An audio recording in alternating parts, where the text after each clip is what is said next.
السلام علیکم ناظرین، امید کرتا ہوں کہ آپ اور آپ کے اہل خانہ اللہ پاک کے فضل و کرم سے خیر و عافیت سے ہوں گے۔ ناظرین، آج کی ویڈیو ترکی کی جانب سے ہونے والی ایک اپڈیٹ کے حوالے سے ہے، اور یاد رکھیے یہ صرف ڈیلی رپورٹنگ کے لیے ویڈیو نہیں بنائی جا رہی ہے، ہم اس میں ہر اینگل کو ڈسکس کرنے کی کوشش کریں گے۔ اس وقت جو بھی کوئی بھی سٹیپ اٹھائے گا یا جس نے ماضی میں جو بھی سٹیپ اٹھایا اور اس کا خامیازہ غازہ کو بھگتنا پڑ رہا ہے، یا پھر پوری مسلمان امت اس وقت جس کرب اور جس تکلیف میں ہے، وہ جس وجہ سے ہے، اس کو ہم ڈسکس کریں گے، لیکن ایک اینگل سے نہیں، کافی اینگل سے۔ اسی طرح ترکی نے ایک نیا سٹیپ اٹھانے کی کوشش کی ہے، اور اس نے عرب ممالک سمیت امریکہ اور اسرائیل کو بھی کانفیڈنس میں لیا ہے۔ یہ بات پہلے کہنا بہت ضروری ہے، کیونکہ اسی کے اوپر میں نے کھل کر تفصیلاً بات کرنی ہے۔ ترکی نے ایک پیشکش کی ہے عرب ممالک سے کہ غزہ کے اندر جب جنگ بند ہو جائے گی تو اس کے بعد تمام تر عرب ممالک، جس کے اندر ایجپٹ یعنی کہ مصر اور جارڈن یعنی کہ اردن بھی موجود ہے، یہ دونوں وہ کنٹریز ہیں جو اسرائیل کو کہیں نہ کہیں پروٹیکشن دے رہے ہیں، ان لوگوں کو بھی ساتھ ملانے کی کوشش کی ہے، اور یہ بات کی ہے کہ ہم ایک جوائنٹ فورس آرمی بنائیں گے، اور جب غزہ کی جنگ بند ہو جائے گی، یعنی کہ اسرائیل جب غزہ کے نہتے لوگوں کو شہید کر کر کے تھک جائے گا، یا پھر وہ کہیں نہ کہیں فیصلہ کر لے گا کہ ہاں اب جنگ بند ہو جانی چاہیے، تو اس کے بعد ہم وہ جو جوائنٹ فورس آرمی بنائیں گے اس کو ہم غزہ میں تعینات کریں گے، مطلب وہاں ڈپلوائے کریں گے، وہ غزہ میں رہے گی، اور وہاں پر جو حماس ہے ان کی ایکٹیویٹیز کو بھی وہی کنٹرول کرے گی، اور اس کے بعد اگر اسرائیل کی طرف سے کوئی بھی حملہ ہوتا ہے تو اس کا جواب دینا ہوگا، تو وہی فورس جو ہم سب مل کر بنائیں گے اور وہاں تعینات کریں گے وہ جواب دے گی۔ اب ذرا آپ اس پیشکش کی طرف پہلے آ جائیے، اس پر جو جواب ملا ہے وہ تو ہم ڈسکس کریں گے ہی، لیکن اس پیشکش کی طرف آئیے۔ ترکی کتنا معصوم ہے یا کتنا بیچارہ ہے، اس بارے میں بات کرتے ہیں۔ طیب اردگان نے جو بھی اپنی پیشکش رکھی ہے، ذرا اس پر غور کرتے ہیں۔ مطلب یہ کہا جا رہا ہے کہ اسرائیل جو اس وقت نہتے غزہ کے لوگوں کو شہید کیے چلے جا رہا ہے، وہاں بمباری، تباہ کاری بڑھتی چلی جا رہی ہے، اس کو روکنے کی بات نہیں ہے۔ مطلب کہ جنگ جب بند ہوگی، ہم اس وقت انٹروین نہیں کرنے والے، ہم اس وقت غزہ میں جا کے غزہ کے لوگوں کی مدد نہیں کرنے والے۔ اس خط اور اس پیشکش کے مطابق ہوگا یہ کہ جب یہ غزہ کی وار ختم ہوگی تو اس کے بعد ایک ٹیم یا پھر ایک جوائنٹ فورس آرمی بھیجی جائے گی، اور وہ آرمی پھر پروٹیکٹ کرے گی غزہ کے لوگوں کو۔ ایک چھوٹا سا معصومانہ سوال ہے میرا کہ اگر اس وقت اسرائیل کا ہدف صرف یہ ہے کہ غزہ میں جتنے بھی لوگ موجود ہیں ان سب کو ہم نے شہید کرنا ہے، بھلے ہمیں کچھ وقت لگ جائے، تب یہ آرمی، یہ فورس کس کام کی؟ اور اس کے علاوہ میں ایک بات اور کہنا چاہتا ہوں کہ ہم ذرا غور سے دیکھیں کہ ترکی یہ جو پیشکش دے رہا ہے اس کے علاوہ بھی کچھ کر سکتا ہے کہ نہیں کر سکتا۔ اسی لیے میں نے آپ سے شروع میں کہا کہ ہم اس ویڈیو کے اندر 2-3 ایسپیکٹس، 2-3 پوائنٹ آف ویوز سے دیکھیں گے، اور انشاءاللہ اب اس چینل کے اوپر جو بھی ویڈیوز اپلوڈ ہوں گی وہ صرف اپڈیشن نہیں ہوگی کہ آج اتنے شہید ہو گئے، آج اتنوں کے ساتھ، نعوذ باللہ ان کی بے بسی کو یہاں پر میں ایکسپوز نہیں کرنا چاہتا۔ ہم سے وہ لاکھ گنا، کروڑ گنا بہتر ہیں، اللہ پاک کے پاس جا رہے ہیں، اور میرا یہ ایمان ہے کہ وہ شہید ہیں اور وہ ہم سے بہت بہتر ہوں گے۔ ہم تو شاید آخرت میں پھنس جائیں، لیکن ان کی شہادت کا جو رتبہ ہے وہ انشاءاللہ ان کو بغیر حساب کتاب اس وقت جنت میں لے کر جا رہا ہوگا۔ تو بہرحال ابھی ڈسکس کرتے ہیں کہ ترکی بھائی صاحب جو ہیں وہ کتنے مضبوط ہیں کہ نہیں ہیں، اور کیا ان کے پاس صرف یہی پیشکش بچی ہے۔ مطلب جو شرم کی بات ہے اس وقت تمام تر ممالک کے لیے بھی، لیکن جو کوئی سٹیپ اٹھا رہا ہے ہمیں چاہیے کہ ہم اس کے پازیٹیو اور نیگیٹو دونوں پراسپیکٹ کو دیکھ کر بات کریں، مطلب دونوں پوائنٹس کو دیکھ کر بات کریں۔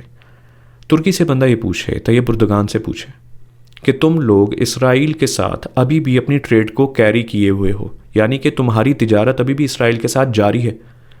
چند ایک پوائنٹس کے اوپر، چند ایک ایسی چیزیں جو کنسٹرکشن کا مال تھا اسرائیل میں، اس کی روک تھام کے لیے ترکی نے کہا کہ ہم یہ جو مال ہے یہ نہیں بھیج رہے، جس پر اسرائیل نے یہ بیان پہلے دیا تھا کہ اگر ایسا ہوا تو ہم اپنے چاچو یعنی کہ امریکہ کو بتائیں گے، اور پھر اس کے بعد تم پر سینکشنز لگا دی جائیں گی۔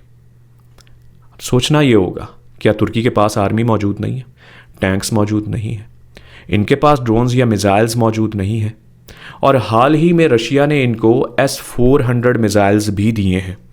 S-400 میزائلز جو ان کو ملے ہیں، ان کا سب سے بڑا قدم میں آپ کو بتاتا چلوں، ان S-400 میزائلز کا رخ انہوں نے اسرائیل کی طرف کر دیا ہے۔ بس مطلب کرنا کیا چاہ رہے ہو؟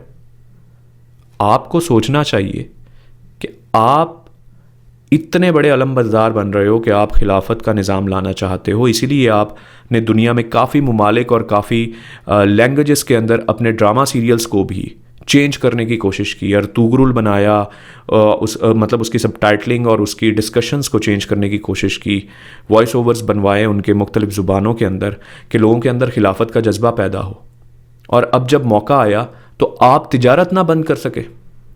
آپ یقین کیجئے کہ اگر یہ ٹریڈ بھی بند کرنے کی کوشش کرتا تو اس کا امپیکٹ بھی بہت برا آنا تھا اسرائیل کی طرف، اور کوئی نہ کوئی ٹیبل ٹاک ضرور ہوتی کہ شاید غزہ پر کوئی ہاتھ ہلکا رکھ دیا جاتا۔ عرب ممالک کی بے غیرتی کے بارے میں ہم بعد میں ڈسکس کریں گے، لیکن یہاں بات کرنی ہوگی ترکی کی، اور ترکی نے اپنی طرف سے زیادہ کیا کیا، یہ خط بھیجا اور عرب ممالک کو ایک ساتھ اکٹھے کرنے کی کوشش کی، اور بالآخر عرب ممالک نے اپنا ایک زبردست اور تفصیلاً فیصلہ بھیج دیا۔ یہ تفصیلاً جو میں کہہ رہا ہوں ذرا غور کیجئے گا کہ اس کا جواب جو ترکی نے دراصل خط بھیجا، اس کا جواب کتنا تفصیل والا تھا۔ اس کی تفصیل میں جواب آیا کہ ہم اس جوائنٹ فورس آرمی کا حصہ نہیں بننے جا رہے۔ جب غزہ کے لوگوں کو مار مار کر شہید کر کے ان کے ساتھ جو کچھ کر سکتے ہو وہ سب کچھ ہونے کے باوجود بھی تم تو چلو اس کے بعد کوئی غیرت دکھانا چاہ رہے ہو، ہم اس کے بعد بھی غیرت نہیں دکھانا چاہ رہے۔ یہ عرب اور ترکیوں کی کنورسیشن کا میں خلاصہ آپ کو بتا رہا ہوں۔ اور ترکی کا ایک اور معصومانہ سٹیپ دیکھیں، اگر تمہیں غزہ کی مدد کرنی ہے تو کیا تم انہی سے مدد طلب کرو گے؟ کیا تم ان کو پہلے کانفیڈنس میں لو گے جو لوگ پہلے ہی غزہ کے نہتے اور معصوم لوگوں کو شہید کر رہے ہیں؟ ترکی نے یہ خط بھجوایا ہے امریکہ، اور امریکہ نے بھی اس کا جواب دیا ہے کہ نہیں، ہم اس چیز کی اجازت نہیں دیتے۔ اور اس طرح کا ایک خط اکارڈنگ ٹو دا سورسز، میں کوشش کروں گا کہ میری ویڈیو کے اندر جو ہے اس سورس کو بھی میں ساتھ شو کر دوں۔ اکارڈنگ ٹو دا سورسز یہ خط اسرائیل بھی گیا۔ مطلب یار، آپ اس جنگ کا حصہ بھی بننا چاہتے ہو، اپنا نام بھی اٹھانا چاہتے ہو، اپنے آپ کو سرخیوں میں بھی رکھنا چاہتے ہو، اور اس کے ساتھ ساتھ کچھ کر بھی نہیں پا رہے۔ اس پوری پیشکش کو ذرا غور سے آپ دیکھیں تو آپ کو اس مومنٹ پر یہ مذاق لگے گا کہ آپ دشمن سے ہی ہاتھ ملا کر کسی کا بھلا کرنے کی کوشش کر رہے ہو۔ اب تو کسی کہنا پڑے گا۔ بہرحال میں نے جیسا آپ سے کہا کہ ترکی کیا کچھ کر سکتا تھا، ترکی ٹریڈ روک سکتا تھا، ایران کی طرح کچھ نہ کچھ سٹیپس لے سکتا تھا، کچھ اپنے عسکری یا پھر باقی جو اس قسم کی فورسز ہیں ان کو کسی طریقے سے غزہ ڈپلوائے کر سکتا تھا، ایران کی مدد سے ان کو حزب اللہ کے ساتھ اٹیچ کر سکتا تھا، کچھ نہ کچھ فیسلٹی پرووائڈ کر سکتا تھا۔ آپ اور تو کچھ بڑا نہ کر پاتے، لیکن کم سے کم شاید غزہ میں موجود فلسطینیوں، غزہ کے لوگوں جو شہید ہو چکے ہیں، ان کے زخموں پر کچھ نہ کچھ مرہم ضرور رکھ پاتے۔ تو ترکی اتنا بے بس ہے، جس کو ہم ایک اسلامک ورلڈ میں بہت بڑی شے سمجھتے رہے ہیں۔ ایک خلافت کا نظام تھا، وہ ایک علیحدہ موضوع ہے، لیکن ابھی بھی ہم ترکی، ایران، اور میرا خیال ہے ہمارے پاس تو تیسرا کوئی نام ہی نہیں ہے، شاید پاکستان ہے، لیکن پاکستان کے تو کانوں پر جوئیں گی نہیں رنگ رہی۔ مطلب اگر آپ پاکستان کی بات کریں تو یہاں پر تو لوگوں سے بائیکاٹ نہیں ہو سکا ان کے پروڈکٹس کا۔ بہرحال میں نیت پر شک نہیں کرتا طیب اردگان کی، ترکی کی، شاید بہت زیادہ تکلیف میں رات کو نیند نہیں آتی ہو، لیکن یہ کوئی بات نہیں ہے کرنے کی۔ یا تو کسی جنگ میں داخل ہوا جاتا ہے یا نہیں۔ آپ اپنا فیس بھی سیو کرنا چاہتے ہو، مطلب دشمن کے سامنے بھی اچھا بننا چاہتے ہو، اور جو آپ کے اپنے ساتھی مظلوم ساتھی ہیں، آپ کے فلسطینی اور غزہ کے مسلمان بھائی، آپ ان میں بھی اپنی فیس سیونگ کرنا چاہتے ہو۔ غور کرنا ہوگا۔ اور ایک بات یاد رکھیے گا، میں جیسے کہا کہ ہم کافی اینگل سے بات کریں گے، میرے اندازے کے مطابق یہ میری رائے ہے کہ غزہ پر حملہ کرنے کے بعد پوری مسلمان امت کا آپریشن ہو چکا ہوا ہے، پورے مسلمان ممالک کا آپریشن ہو چکا ہے، ہم اس کو تسلیم کریں یا نہ کریں۔ اگر اس آپریشن پہ غور کریں تو پتہ کیا آپریشن ہوا ہے کہ ہم نے ایک غزہ کے اوپر یہ کام کر کے دیکھ لیا ہے۔ کیا کوئی کچھ کر سکا ہے؟ یہود و نصارہ کے ڈسکشن کو ذرا ایکسپلین کرنے کی کوشش کر رہا ہوں۔ جواب آئے گا نہیں، کیونکہ واقعی ہم کچھ نہ کر سکے۔ تو اب باری پاکستان کی لگاتے ہیں، یہ کون سا کچھ کر لیں گے؟ وہ UAE والا، وہ شہزادہ اپنے کام میں لگا ہوگا، MBS صاحب اپنی نیوم سٹی کے چکر میں لگے ہوں گے، اسرائیل کو تسلیم کرنے کے چکر میں لگے ہوں گے۔ باقی جو اس قسم کی کنٹریز ہیں جن کا انفلوئنس ہے، جو دوسروں کو کہیں نہ کہیں آمادہ کر سکتے ہیں، وہ اپنے اپنے کاموں میں لگے ہوں گے۔ تو چلو اس مرتبہ پاکستان کو کھاتے ہیں، پاکستان کو تباہ کرتے ہیں۔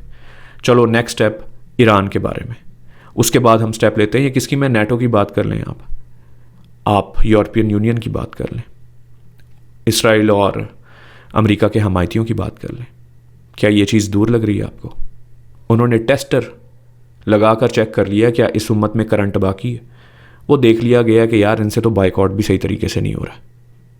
میرا یہ اپنا تجزیہ ہے، کیونکہ غزہ کی بات کریں یا فلسطین کی بات کریں، یہ ہمارے لیے بہت امپورٹنٹ جگہیں، خانہ کعبہ اور مدینہ منورہ کے بعد، تو وہ ہمیں چیک کر چکے ہیں۔ ہمارے پاس کوئی اور صلاح الدین ایوبی یا کوئی ایسا جرت مند نہیں بچا۔ تو بہرحال اگلی باری کسی کی بھی ہو سکتی ہے، اور ایسا ہی ہوگا۔ آخرت کی نشانیوں میں بھی یہ بات بتائی گئی ہے کہ مسلمانوں کو ایسے پیش کیا جائے گا جیسے دسترخوان پر کھانا۔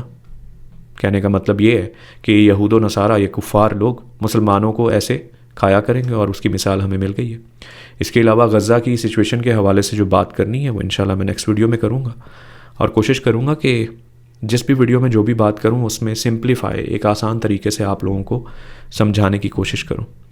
اور میں جانتا ہوں کہ مجھ سے بہت زیادہ عقل مند اور سکلڈ لوگ میری شاید یہ ویڈیو دیکھ رہے ہوں گے، جو مجھے کمنٹ سیکشن میں بہت سجیشنز دے سکتے ہیں کہ ہم اس کیس کو مزید کیسے فارورڈ کر سکتے ہیں۔ بہرحال نیکسٹ ویڈیو میں اور بھی موضوعات ہیں جس میں غزہ سے ریلیونٹ اور باقی ادھر ادھر کی چیزوں سے ریلیونٹ ہم ڈسکشنز کریں گے، لیکن ایک نقطے سے نہیں، جذباتیات سے نہیں، سارے اینگل سے دیکھنے کی کوشش کریں گے۔ اور آپ لوگ جو میری مدد کر سکتے ہیں وہ یہ ہے کہ کمنٹ سیکشن میں مجھے سجیشن دے سکیں، اور اگر آپ کو یہ ویڈیو پسند آئی ہو تو لائک کریں گے، یوٹیوب کے الگوریدم میں یہ ذرا اسپریڈ ہو جائے گی، باقی لوگوں تک جائیں گے۔ مطلب میں اور تو کچھ کر نہیں سکتا، تو کم سے کم یہ کام ہی صحیح۔ بہرحال انشاءاللہ نیکسٹ ویڈیو میں ملاقات ہوتی ہے۔ اس بارے میں اپنا تجزیہ ضرور لکھیے گا، ترکی نے کیا کیا کیا نہیں۔ آخر میں ایک بات ترکی کے لیے ضرور کہنا چاہوں گا کہ چلو ترکی کہیں نہ کہیں کچھ نہ کچھ بولنے کے چکر میں تو ہے، کچھ کرنے کی مطلب ٹھان تو نہیں بولیں گے، لیکن کچھ کرنا تو چاہ رہا ہے کہ کہیں نہ کہیں کچھ کر سکے۔ علیحدہ بات ہے کہ اس ویڈیو کے ذریعے میں یہ پیغام دینا چاہ رہا تھا کہ یار تم اگر 250 kg اٹھانے کے قابل ہو تو تم صرف 20 kg کے اوپر اکتفا کر رہے ہو، صرف 20 kg کے اوپر سیٹسفائیڈ ہو۔ تم اپنی پاور کو استعمال کرو اور بچے نہ بنو، نہ ہمیں بچہ بناؤ۔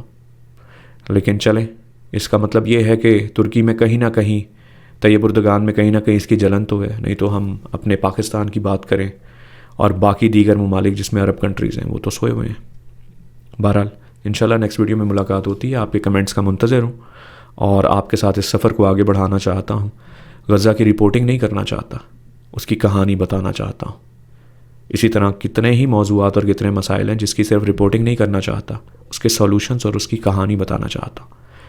اگر آپ لوگ یہ سمجھتے ہیں کہ میری ویڈیو اس لائق ہے تو ضرور سبسکرائب کیجیے گا، بیل آئیکن کو پریس کیجیے گا۔ انشاءاللہ نیکسٹ ویڈیو میں ملاقات ہوتی ہے، تب تک اپنا خیال رکھیے گا۔ السلام علیکم۔